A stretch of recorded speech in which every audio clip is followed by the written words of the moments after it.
Radio Shanghai.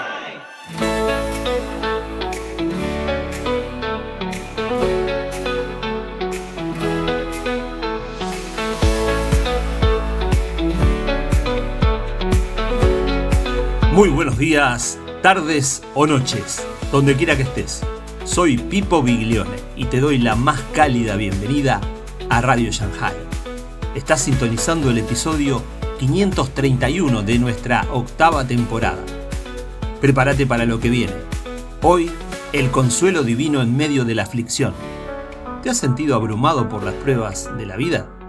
En esta primera clase sobre 2 Corintios, el doctor César Vidal nos guía a través de las palabras de Pablo, revelando cómo el consuelo de Dios no solo nos fortalece, sino que también nos capacita para consolar a otros.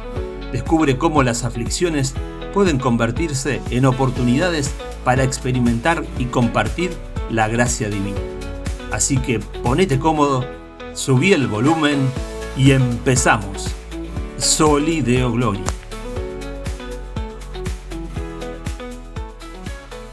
Bueno, la semana pasada terminamos la primera carta a los Corintios. Yo creo que para nadie será una sorpresa que el siguiente libro que estudiamos es la segunda carta a los Corintios. Esto era algo de sentido común y Dios mediante, cuando acabemos la segunda a los Corintios, empezaremos con un libro del Antiguo Testamento que va a ser Génesis, de modo que ya tienen ustedes más o menos la idea de hasta dónde nos vamos a quedar, yo creo que hasta fin de año, pero de primeras vamos a empezar con la segunda carta a los Corintios. Los que recuerden la introducción que hicimos a la primera carta a los Corintios, y no la voy a repetir, recordarán que Pablo escribió 4 cartas, sabemos que son 4 cartas porque hace referencia a ellas, de las cuales solo se han conservado 2, que son la primera y la segunda. Las otras no se han conservado, seguramente por el tono de alguna, evidentemente no era inspirada, pero sí lo son estas 2 cartas que nos han llegado.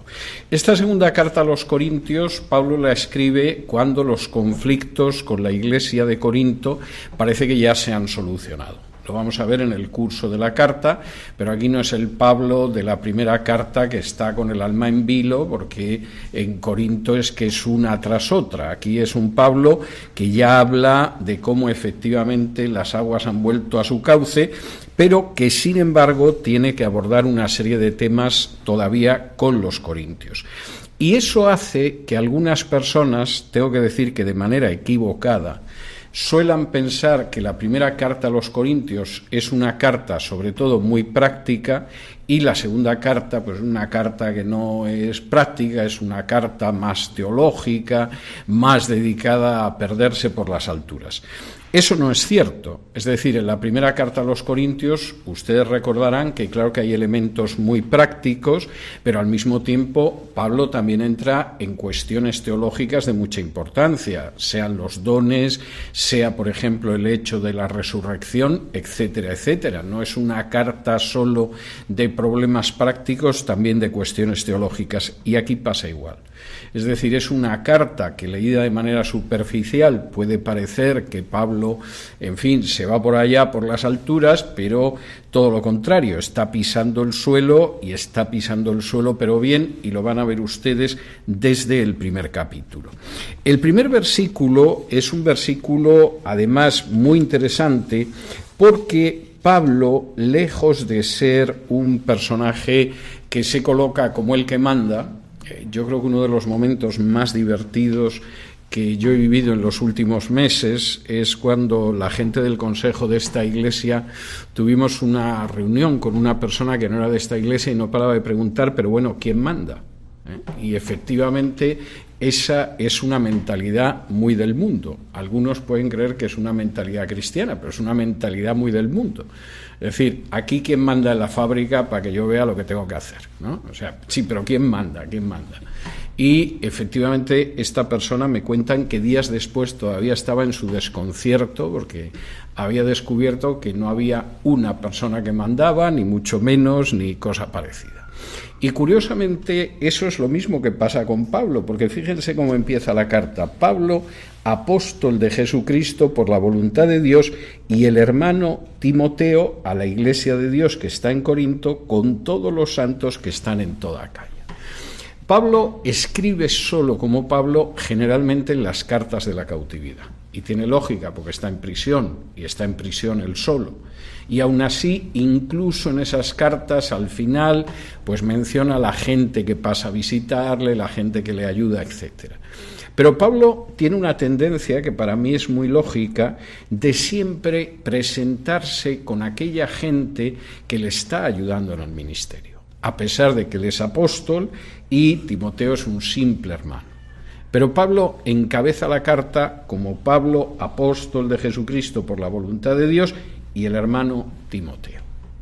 Y frente a la idea de los personalismos, de que hay una persona que centra todo, de que todo deriva de una persona, bueno, si ha habido alguien así en la historia del cristianismo sería Pablo. Pero moléstense en leer el inicio de las cartas y, salvo el caso de las cartas de la cautividad, Pablo muy habitualmente menciona a otros hermanos que están con él. Incluso, por ejemplo, en algún caso, como al final de Romanos, hasta aparece el hermano que le ha escrito la carta, porque Pablo parece ser que tenía problemas de vista y le venía muy bien dictar y que alguien fuera escribiendo, y luego él al final ponía con unas letras grandes su nombre para que se supiera que la carta era suya y no era una falsificación, pero evidentemente lo que él tenía era una visión que no era en absoluto personalista. ¿Y qué empieza diciendo Pablo? Pues fíjense ustedes, porque esto es enormemente interesante, lo que dicen los primeros versículos. Versículo 3. Bendito sea el Dios y Padre de nuestro Señor Jesucristo, Padre de misericordias y Dios de toda consolación, el cual nos consuela en todas nuestras tribulaciones, para que podamos también nosotros consolar a los que están en cualquier tribulación por medio de la consolación con que nosotros somos consolados por Dios.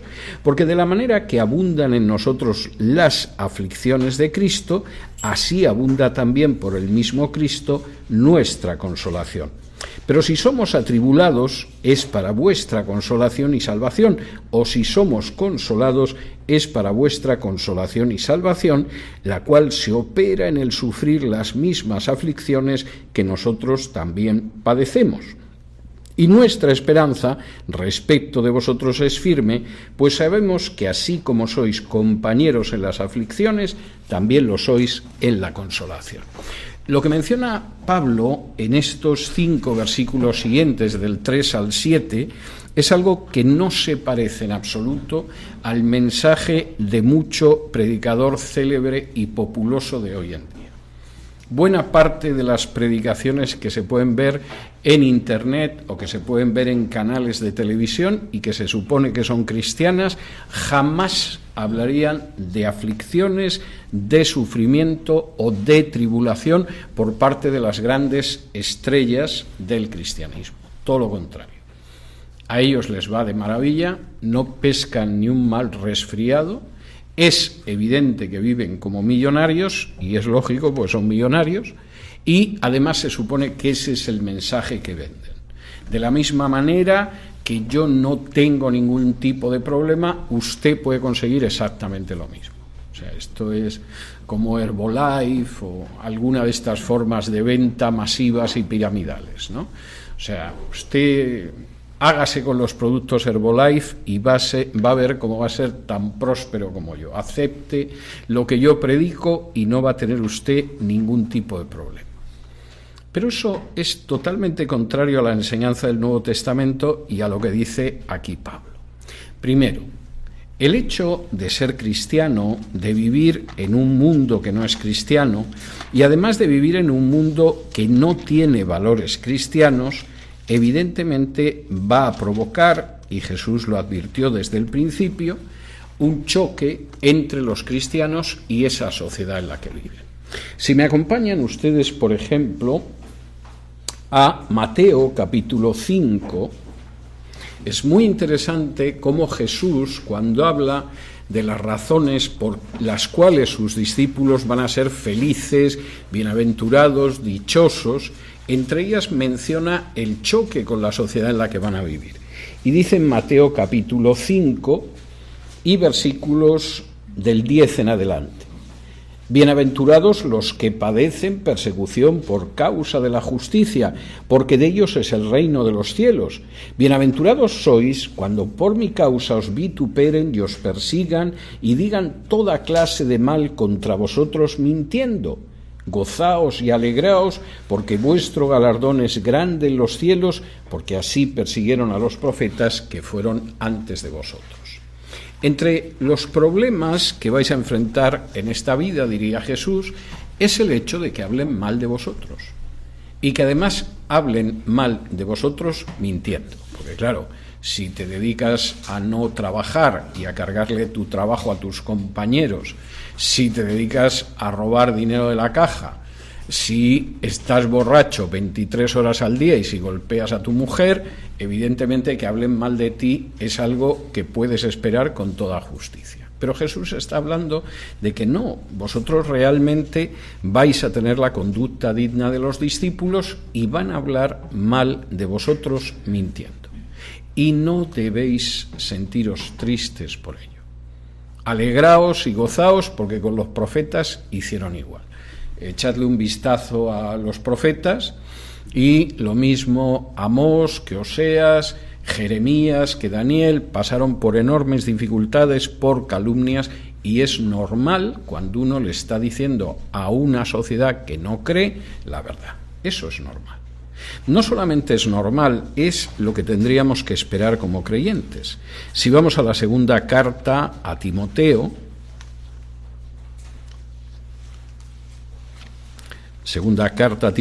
que es casi el testamento vital de Pablo, es la última carta que él escribe antes de ser ejecutado. Segunda de Timoteo, capítulo 3 y versículo 12, hay una afirmación tremenda. Segunda de Timoteo 3:12, y también todos los que quieren vivir piadosamente en Cristo Jesús padecerán persecución. Esa persecución puede ser muy variada. Hay gente que desgraciadamente acaba en un paredón o en un campo de concentración o en una cárcel. Gracias a Dios la mayoría de la gente no pasa por eso. Pero la persecución significa que en un momento determinado tú estudias en el colegio, en el instituto, high school, y de pronto tienes que escuchar un día: parece mentira, Luisita, que es una chica tan agradable y es tonta perdida. Me he enterado de que es cristiana, va a la iglesia incluso. Bueno, hasta he visto que lleva en la bolsa una Biblia. O estás en la universidad y de pronto tienes que oír: parece mentira, Roberto, que es un muchacho que, en fin, parecía que valía, que tenía una cierta inteligencia, y resulta que se ha hecho cristiano. ¿Qué pinta este chico aquí en la universidad? Manera de perder el tiempo. O yo no sé qué sucede con Eduardo, pero tendría que buscarse otro trabajo, porque el otro día llamaron por teléfono, preguntaron por el jefe, y el jefe le dijo: di que no estoy, y él dijo: no puedo decir mentiras, no. Le puedo decir que no le puede usted atender en este momento, pero no puedo decir que no está, porque eso es mentira. Y eso nos crea problemas en esta empresa. Y entonces se producen situaciones que son realmente difíciles.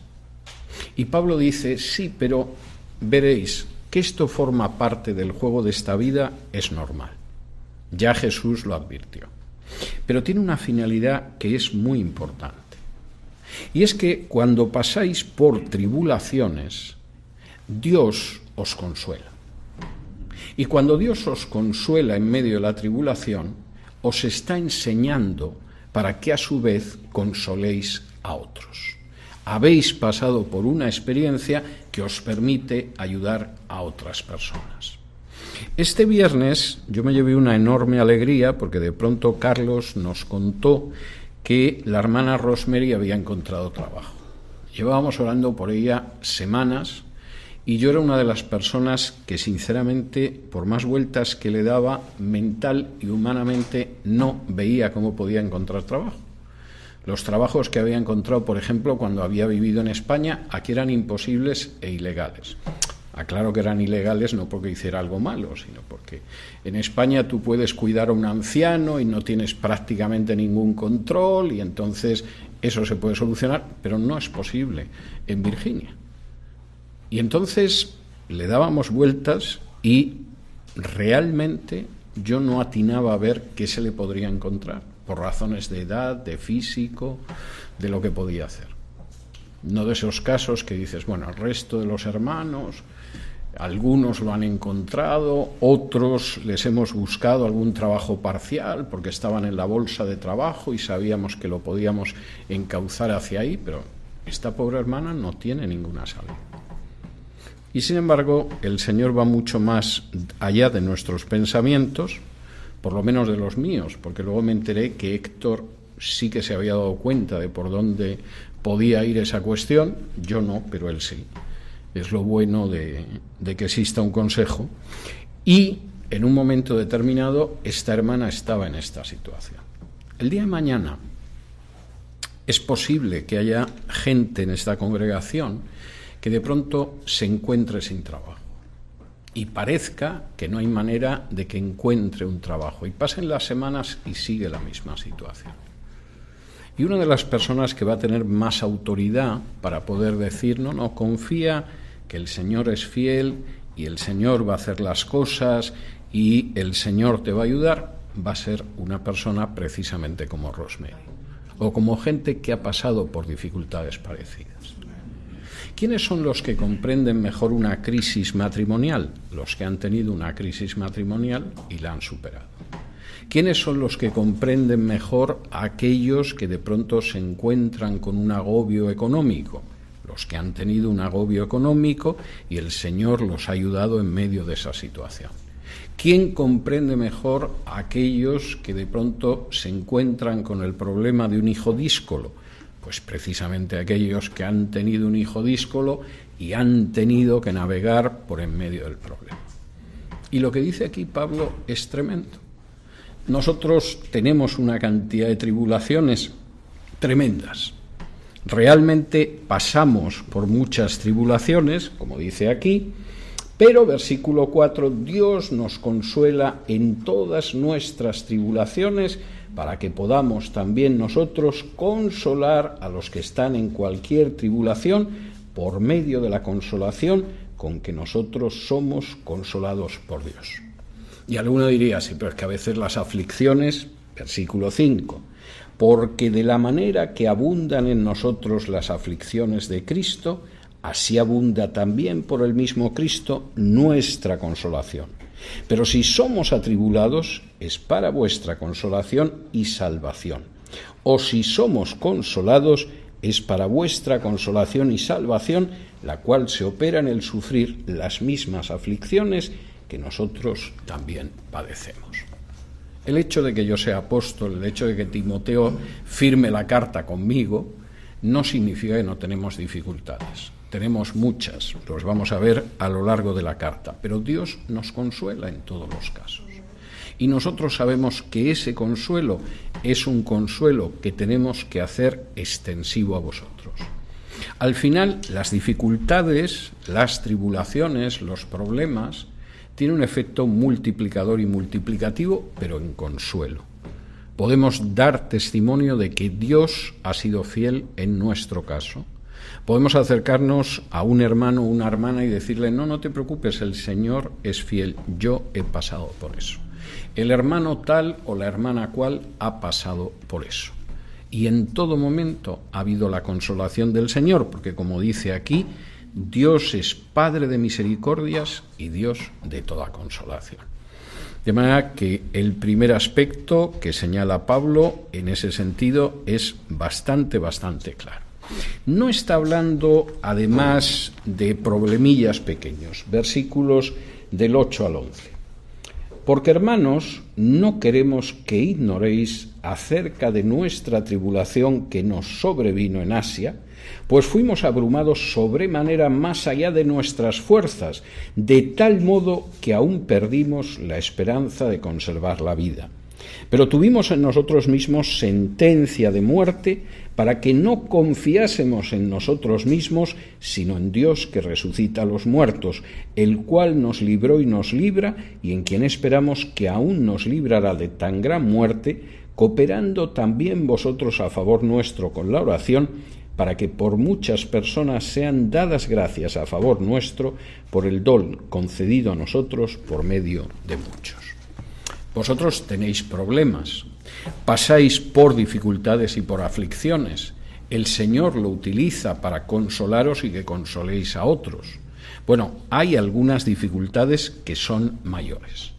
Por ejemplo, lo que nosotros pasamos en Asia nos colocó al borde de morir, en un sentido literal. Pablo seguramente aquí está recordando el episodio que nosotros estudiamos en su día de Éfeso, en que de pronto los que fabricaban los templetes de plata de la diosa Diana o la diosa Artemisa, según la traducción que manejen, de pronto dijeron: este predica en contra de las imágenes, este predica que hay un solo Dios.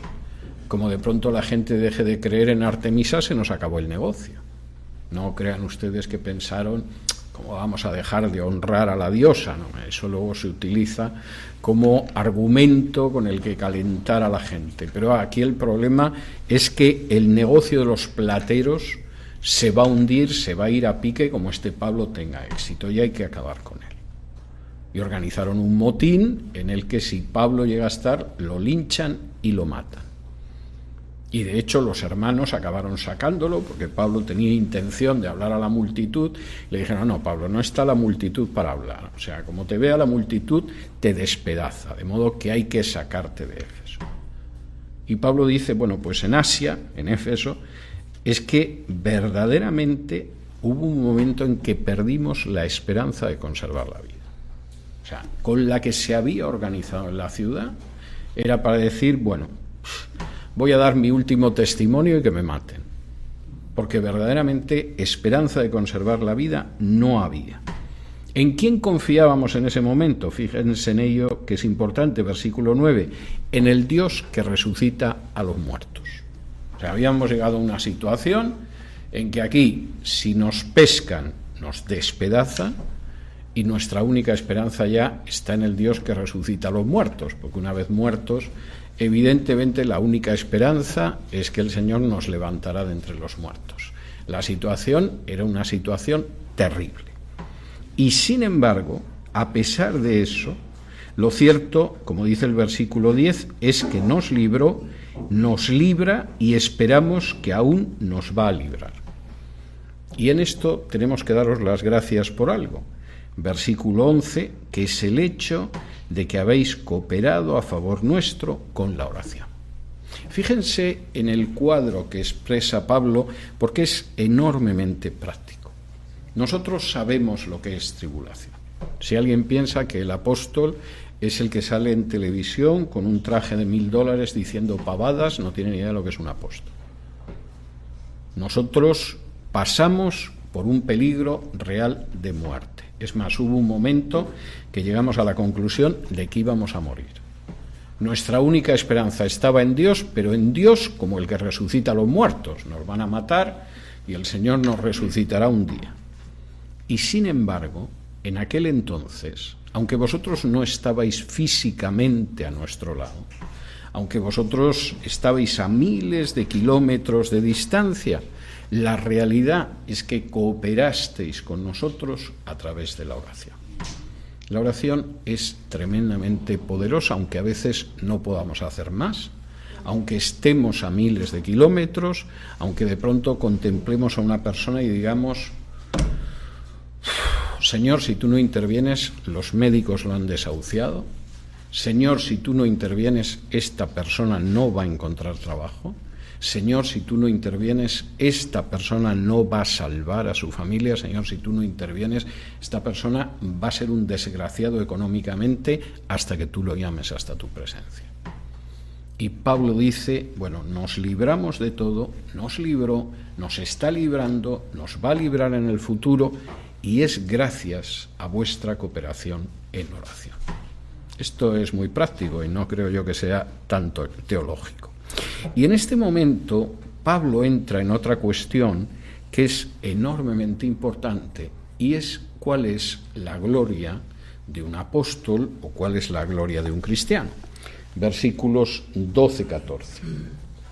Porque nuestra gloria es esta, el testimonio de nuestra conciencia, que con sencillez y sinceridad de Dios, no con sabiduría humana, sino con la gracia de Dios, nos hemos conducido en el mundo, y mucho más con vosotros.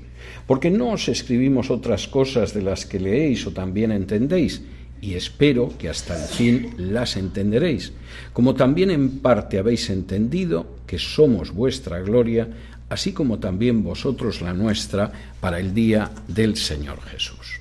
¿Cuál es la gloria? Y el término no se utiliza ahora mucho, ocasionalmente. Ha habido épocas de la historia en que la búsqueda de la gloria era mucho más importante. Cuando uno lee, por ejemplo, a los cronistas de Indias, a los españoles que venían a las Indias, venían fundamentalmente por dos razones. Esto los españoles de ahora no lo quieren reconocer y además lo niegan, pero venían por dos razones, por el oro y por la gloria.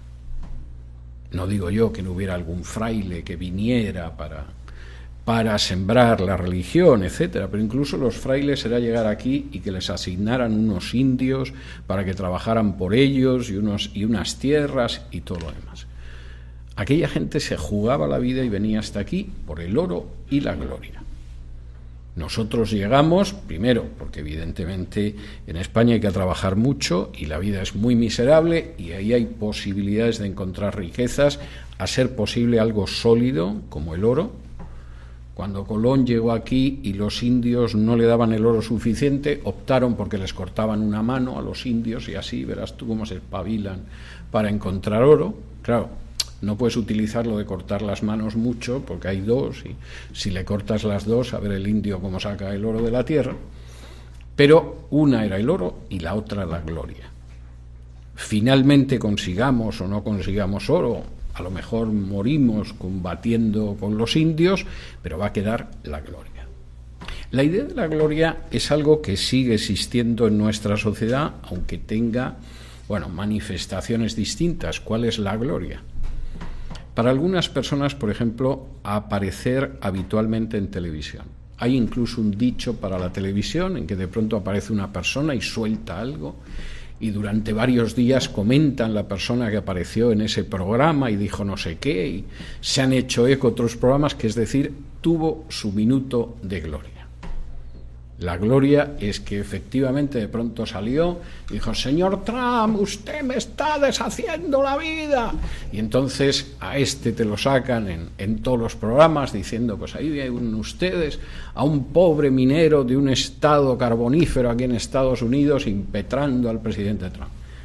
Los ejemplos los podría multiplicar por docenas, porque a veces la persona que obtuvo el minuto de gloria simplemente es que estaba en un estudio de televisión y de pronto se quedó desnuda, y claro, eso lo reproducen y efectivamente la ha conocido todo el mundo. Hasta entonces no la conocía nadie. La gloria para muchos es simplemente la apariencia. La gloria para muchos es la fama. Y efectivamente eso en el mundo del arte, en el mundo de la canción, en el mundo del espectáculo es tremendo. Ayer me llegó por la noche y estuve leyendo hasta bien tarde un informe sobre una cantante bastante popular ahora que parece ser que está involucrada en el ocultismo hasta por encima de su cabeza, y que atribuía a ese involucramiento con el ocultismo su éxito. Dado que esto no lo ha escrito un cristiano fanático, ni un evangélico descerebrado, ni cosa similar, es una periodista de investigación y daba bastantes datos, es posible que sea cierto. Para muchos, la fama, el dinero, los aplausos, la apariencia es la gloria. Y eso, desgraciadamente, no excluye a los cristianos. Hay muchísimos cristianos que tienen el mismo criterio de gloria que el mundo. Y en este país, muchísimos. A mí me aterroriza la manera en que hay gente que el criterio de la sociedad no creyente de este país es el que absorben y asumen y adoptan para decir lo que es el éxito en esta vida. cuando no es en absoluto eso lo que enseñan las Escrituras. Y Pablo dice algo tremendo sobre lo que para él es la gloria. Porque fíjense ustedes, ¿cuál es la gloria? Versículo 12. Nuestra gloria es esta, el testimonio de nuestra conciencia, que con sencillez y sinceridad de Dios, no con sabiduría humana, sino con la gracia de Dios, nos hemos conducido en el mundo y mucho más con vosotros. Para nosotros la gloria es que tenemos una conciencia que nos dice que efectivamente hemos actuado correctamente. Y esa conciencia que nos dice que hemos actuado correctamente, nos lo dice no de acuerdo a los criterios de la sabiduría humana, sino a la gracia de Dios.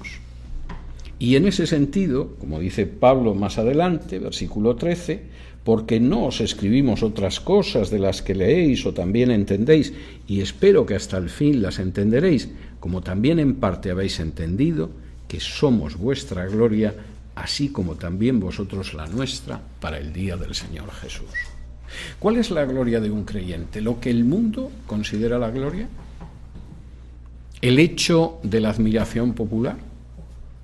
¿El hecho de ir acumulando un caudal de dinero cada vez mayor? ¿El hecho de que la gente nos mire como un referente? Bueno, esa es la idea de la sabiduría humana. Es más, hay presidentes que en el segundo mandato se dedican a hacer cosas a veces muy extravagantes, por eso de que tienen que dejar un legado, ¿eh? Y esa es su gloria, el legado. El legado a veces es para echarse a temblar. Pero Pablo dice, no, para nosotros no es esa la gloria. La gloria es primero tener una conciencia limpia delante del Señor de que hemos hecho lo que teníamos que hacer. Eso es lo primero.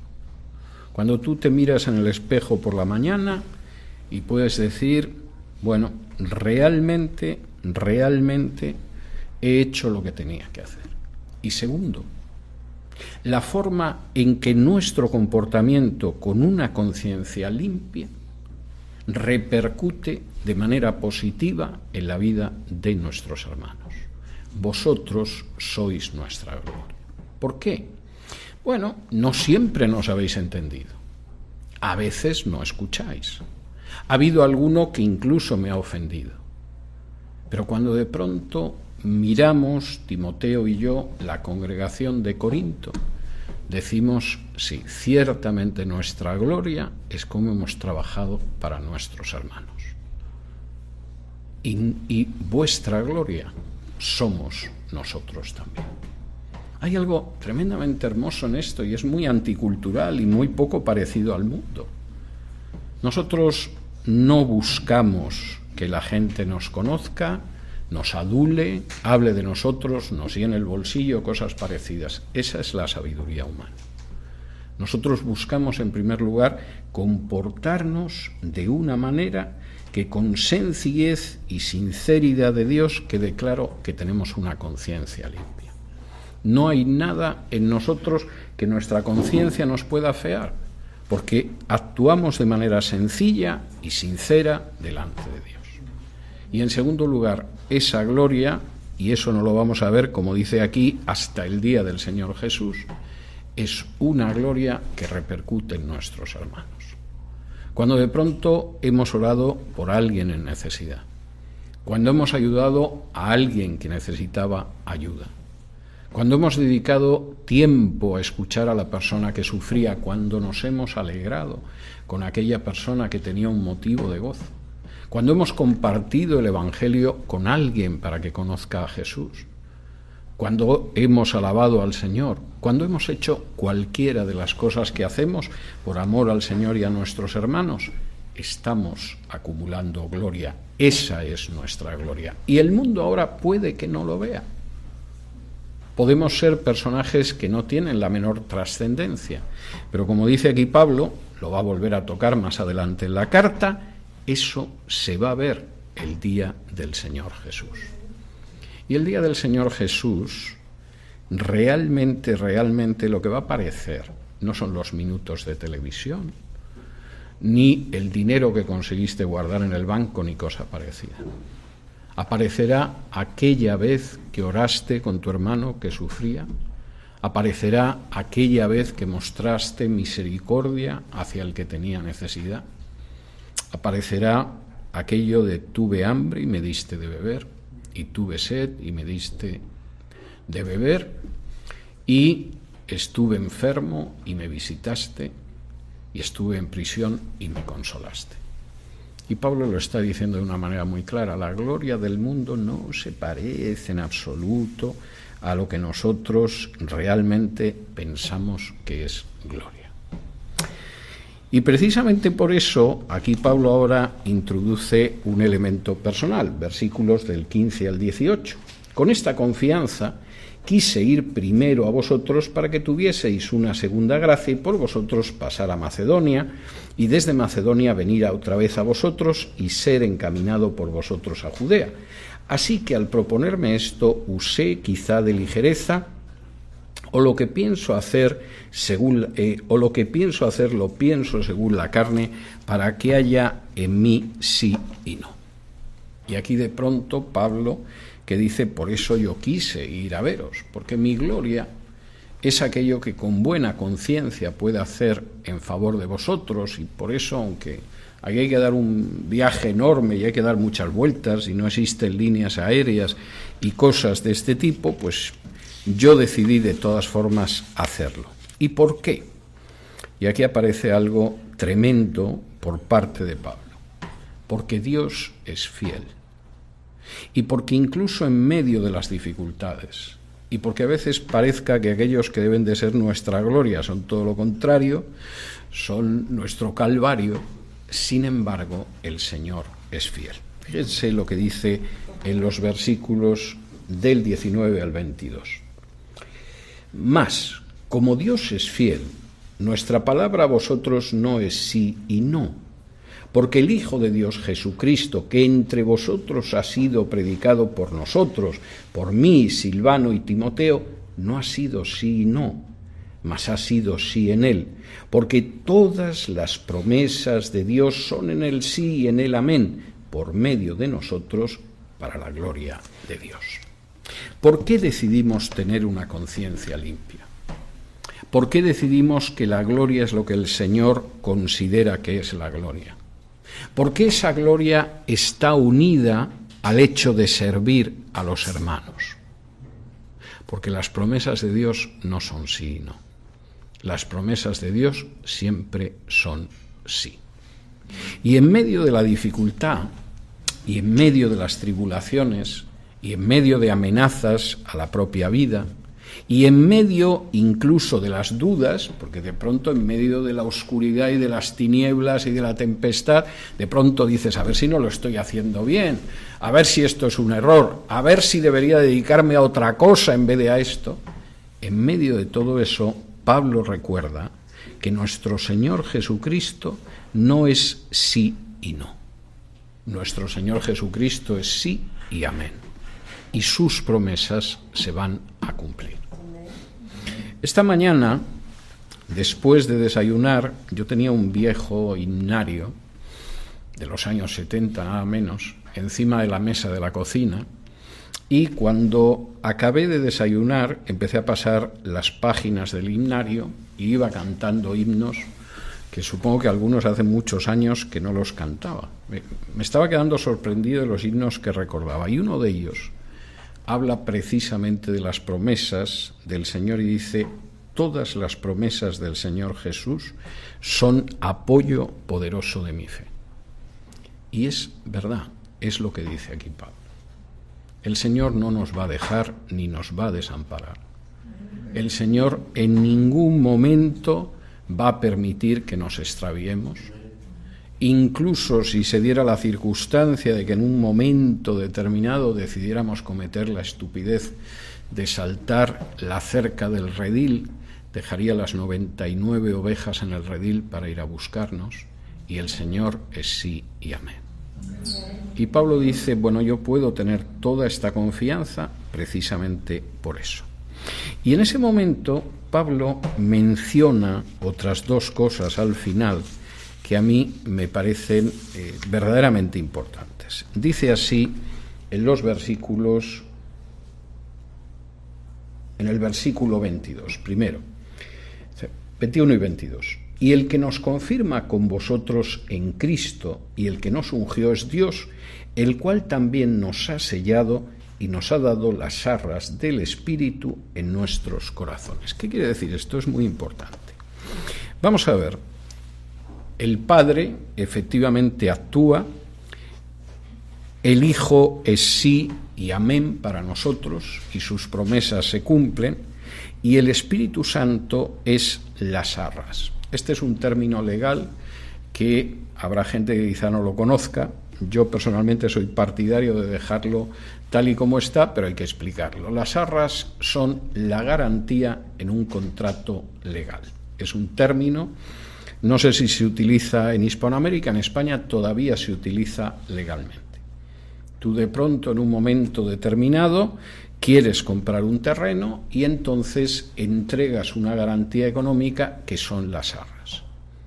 Y efectivamente esa garantía económica, si finalmente no compras el terreno, la pierdes. Si la otra persona es la que decide no cumplir con ese contrato, te las tiene que devolver dobladas. Te tiene que dar tu cantidad más una cantidad igual. Las arras son una garantía. Y Pablo está diciendo aquí algo que es tremendo. Vamos a ver, Dios nos consuela y es Padre de misericordias y Dios de toda consolación. Su Hijo Jesucristo es para nosotros siempre un sí, no es un sí y un no, es un sí de cumplimiento de las promesas. Pero la tercera persona de la Trinidad también interviene en esto, porque es la garantía de que todas esas promesas y todo lo que Dios quiere para nosotros se va a cumplir. En el momento en el que nosotros nos convertimos, y en ese momento el Señor pone su Espíritu en nuestros corazones, no solo está poniendo el Espíritu en nuestros corazones, es que además nos está dando el Espíritu como unas arras, como una señal de garantía. ¿Quieres saber por qué puedes confiar en las promesas de Dios? ¿Por qué efectivamente Cristo va a ser siempre sí y amén? Porque tienes unas arras de garantía en tu corazón, que es el Espíritu Santo que Dios nos ha dado cuando nos convertimos. Y lo que dice Pablo en este sentido es tremendo. Bueno, ¿y qué se deriva de aquí? Que en última instancia, después de deciros esto, a ver si no me creáis problemas y os comportáis como es debido, etcétera. No. Tremendo lo que dice Pablo en los dos últimos versículos de este capítulo. Mas yo invoco a Dios por testigo sobre mi alma, que por ser indulgente con vosotros no he pasado todavía a Corinto. No que nos enseñoreemos de vuestra fe, sino que colaboramos para vuestro gozo, porque por la fe estáis firmes. Precisamente por todo lo anterior, yo no he pasado todavía por Corinto, porque todavía tengo que enfriar algo mi espíritu. Y si voy ahora mismo, todavía, después de todo lo que habéis hecho, a lo mejor no os trato con indulgencia y yo os quiero tratar con indulgencia. Vamos a ver cómo la semana que viene, Dios mediante, cómo sigue hablando de esto Pablo. Yo quiero ser benevolente y además quiero que cuando nos veamos no tenga una actitud de señorío sobre vosotros. Yo no me voy a enseñorear de vosotros, sino que vamos a colaborar para vuestro gozo, porque por la fe estáis firmes. Ahora, esto es algo para reflexionar en ello bastante. Lo que dice Pablo es, bueno, aclarado todo esto y dada la buena lección espiritual que os he dado, os vais a enterar cuando llegue. Y, además de que os vais a enterar, aquí ya no hay más que discutir. Aquí el que manda, manda. A la pregunta de quién es el que manda, que hacía cierta persona hace unos meses, pues habría que decir Pablo y no hay discusión. Pero Pablo no es lo que dice. Voy a ir a veros, todavía voy a enfriar un poco la situación, porque quiero trataros con benevolencia, con indulgencia, Y cuando nos veamos, yo no soy el Señor. Yo no os voy a mandar como si fuera el Señor, porque el Señor solo hay uno. Lo que vamos a hacer es cooperar. No está mal para un apóstol, aunque no se parezca mucho a lo que dicen otras personas, pero un verdadero apóstol en última instancia es sobre todo y en primer lugar un verdadero siervo de Dios. Ahora esto se reduce en 7 lecciones, que voy a intentar agotar en los próximos 5 minutos y que nos quede algún minuto por si alguien quiere formular una pregunta. La primera es que Pablo es consciente de las dificultades de la vida. No es un personaje que te dice que puedes pasar por este mundo sin ningún tipo de problemas, el Señor te va a librar de todo, todo va a ser un camino de rosas. Quien dice eso o es un imbécil o es un estafador. Y desde luego, en todo caso, muy ignorante, porque no es cierto, no es lo que enseñan las Escrituras y no es lo que vivimos. Segundo, es una persona consciente de que además las dificultades tienen su lado bueno. Y tienen su lado bueno porque efectivamente con esas dificultades aprendemos para poder ayudar a otros y para poder consolar a otros en las tribulaciones. Tercero, es consciente de que es Dios y no uno mismo el que se enfrenta finalmente con ellas. Claro, nosotros tenemos que pechar con ellas, que apechugar con ellas, que enfrentarnos con ellas, pero en última instancia, sin la ayuda de Dios, no podríamos hacer nada. Cuarto, es consciente de que la verdadera gloria no es la gloria de la sabiduría humana. Hay una canción de un cantante protesta de los años 60 en España que se llamaba Paco Ibáñez, que se titula Me lo decía mi abuelito, me lo decía mi papá. Y entonces el papá y el abuelito le van contando cómo tiene que actuar en la vida, que es de una manera bastante ruin, pero seguramente es eso que se conoce como la sabiduría humana, ¿no? Y él se burla, ¿no? Pues al final no he hecho caso, no me he dedicado a ganar dinero, no me he dedicado a pisar al prójimo, etcétera, etcétera. Ya me lo decía mi abuelito, me lo decía mi papá. Bueno, pues la verdadera gloria, que no es la humana, es una conciencia limpia y al servicio de los demás en Cristo.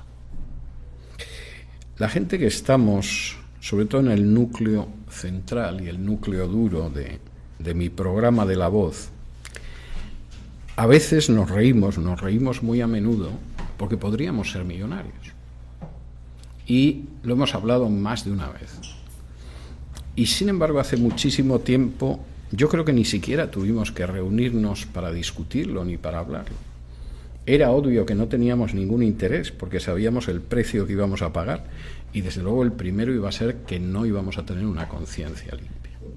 Seguramente íbamos a tener una cuenta corriente verdaderamente jugosa y sustanciosa y abundante, pero no podríamos tener una conciencia limpia. Tendríamos que callar muchas cosas que decimos, tendríamos que falsear o maquillar muchas cosas que decimos, y decidimos que confiábamos en la providencia de Dios y que íbamos a mantener una conciencia limpia y al servicio de los demás. Y francamente no creo que a ninguno de nosotros en ningún momento se nos haya pasado por la cabeza que nos equivocamos. Todo lo contrario. Es raro el día que no pensamos que no pudimos hacer algo mejor, porque esa es la verdadera gloria. Quinto, ese creyente consciente, ese siervo de Cristo consciente, es consciente de la acción del Espíritu. Y ese Espíritu es un Espíritu que son unas arras de Dios depositadas en nuestro corazón y que nos dicen: tú eres mío y no te preocupes. Y la garantía de que eres mío es el Espíritu que yo he depositado en tu corazón. Sexto, ese Espíritu es también consciente, esa persona es también consciente de la necesidad de ejercer benevolencia en muchos casos. Y séptimo, también es consciente de que el enseñoramiento, el deseo de mandar, la idea de que los demás tengan que someterse a mi voluntad, no es cristiana. Y no lo es porque, como enseñó el Señor Jesús, aquellos que se enseñorean y mandan en las naciones se presentan siempre como los grandes benefactores. Pero no debe ser así entre vosotros. Vosotros debéis seguir el ejemplo del Hijo del Hombre, que no vino a que lo sirvieran, sino a servir y a dar la vida en rescate de muchos. Parece que esto es bastante práctico, no solo teológico por ahí arriba, sino muy práctico. Bueno, tenemos unos minutos todavía, si alguien tiene alguna pregunta.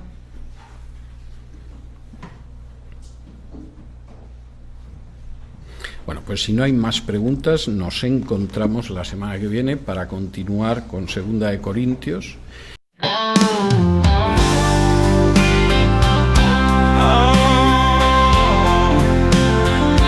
Aquel que es poderoso para guardarnos sin caída y presentarnos sin mancha delante de su gloria con gran alegría.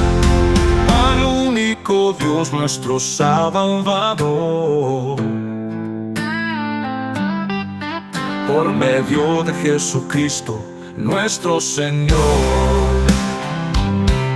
sea la gloria y la majestad, el dominio y la autoridad, desde ahora y para siempre. Amén. Sea la gloria y la majestad, el dominio y la autoridad,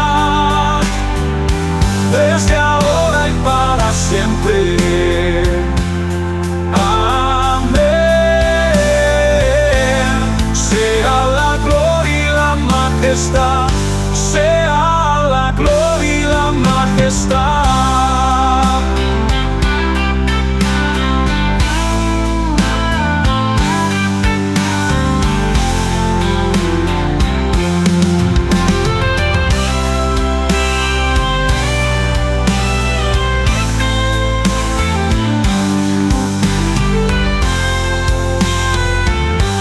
Sea la gloria y la majestad, el dominio y la autoridad, desde ahora y para siempre. Amén. Sea la gloria y la majestad,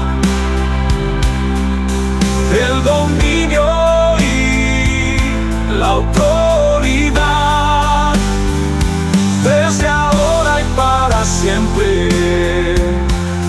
Amén.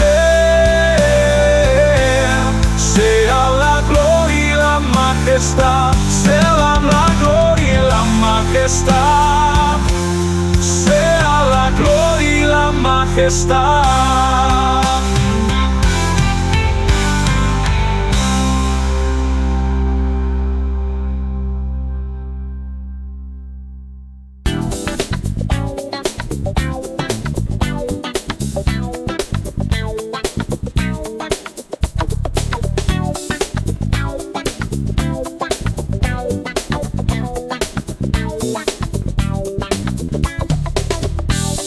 Gracias por acompañarnos en este episodio de Radio Shanghai.